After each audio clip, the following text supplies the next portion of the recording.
আরশিকে যেভাবে আমি মাঝে মাঝে চিকেন খিচুড়িটা রান্না করে দিই সেটাই শেয়ার করব আজকের এই ভিডিওতে। আজকে রাতে আরশিকে দেব হচ্ছে চিকেন খিচুড়ি। তো এখানে আমি সবজি হিসেবে কি কি নিয়েছি সেটা তোমাদের সাথে শেয়ার করি। নিয়েছি হচ্ছে গাজর, বটবটি, আলু আর হচ্ছে মসুরির ডাল, চাল আর এক পিস ছোট্ট মুরগির মাংস আর হচ্ছে পেঁয়াজ কুচি। তো এখানে তোমরা তোমাদের পছন্দ অনুযায়ী সবজি নিতে পারো, মিষ্টি কুমড়া দিয়েও তৈরি করতে পারো।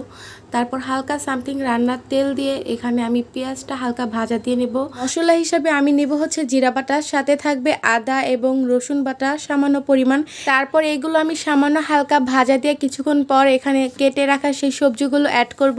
তো এই তো এখানে আমি সব সবজিগুলো দিয়ে নিলাম। প্রথমে গাজর দিলাম, আলু দিলাম, বটবটি, তারপর ধুয়ে রাখা চাল ডাল, তারপর মুরগির মাংস সেই পিসটা দিয়ে নাড়াচাড়া দিয়ে মিক্স করে এখন এখানে আমি অ্যাড করব হচ্ছে সামান্য পরিমাণ হলুদ গুঁড়ো। হলুদটা দেওয়া হয়ে গেলে এখন আমি সব কিছুর সাথে হালকা মিক্স করে এটা কিছুক্ষণের জন্য হালকা ভেজে নিব।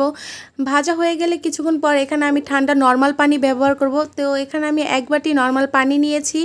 তো আমার মনে হয়েছে এক বাটিতে এইগুলো সিদ্ধ হবে না, তারপর আরও কিছুটা পানি নিয়েছি। তারপর এখানে আমি অ্যাড করব হচ্ছে সামান্য পরিমাণ লবণ। যেহেতু আর সেই লবণ ছাড়া তেমন একটা খাবার খেতে চায় না, সেজন্য আপনারা লবণটা ব্যবহার করবেন না যাদের বাচ্চার বয়স 1 বছরের নিচে, কারণ 1 বছরের নিচে বাচ্চাদের লবণটা না ব্যবহার করা ভালো। তবে অনেক বাচ্চারা আছে লবণ ছাড়া খাবার খেতে চায় না, তাদের জন্য সামান্য পরিমাণ লবণটা ব্যবহার করতে পারেন। এই তো আপনাদের সাথে কথা বলতে বলতে আমার খিচুড়িটা অলমোস্ট তৈরি হয়ে গেছে। আমি চেক করে নিয়েছিলাম এখানে সবজিটা সিদ্ধ হয়েছে কিনা। চেক করে দেখলাম সবজিটা সিদ্ধ হয়ে গেছে, তাই যেই ছোট্ট একটা পিস মুরগির মাংস দিয়েছিলাম সেটা আমি উঠিয়ে নিলাম, আলাদা এক সাইডে রেখে দিয়েছি।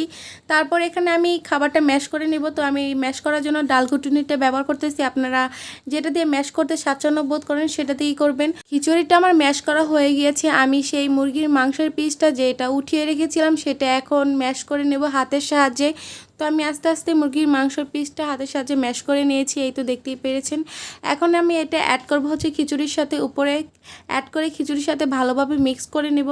এই তো খুব সুন্দরভাবে সেই ম্যাশ করা মাংসগুলো দিয়ে এখন চামচের সাহায্যে কিছুটা নাড়াচাড়া দিয়ে খাবারটা মিক্স করে নিব। এই তো আরশির জন্য তৈরি হয়ে গেল আজ রাতে চিকেন খিচুড়ি। আশা করি ভিডিওটা আপনাদের কাছে ভালো লেগেছে। খুবই সিম্পলভাবে আপনাদের সাথে শেয়ার করলাম। যদি ভালো লেগে থাকে অবশ্যই ভিডিওটা লাইক কমেন্ট করবেন আর শেয়ার করে নতুন মায়েদের দেখার সুযোগ করে দিবেন। আজকের ভিডিওটা এই পর্যন্তই রাখলাম। নেক্সট কোনো ভিডিওতে আপনাদের সাথে দেখা হবে। সবাই ভালো থাকবেন, সুস্থ থাকবেন। আরশির জন্য অনেক বেশি মন থেকে দোয়া করবেন। আল্লাহ হাফেজ।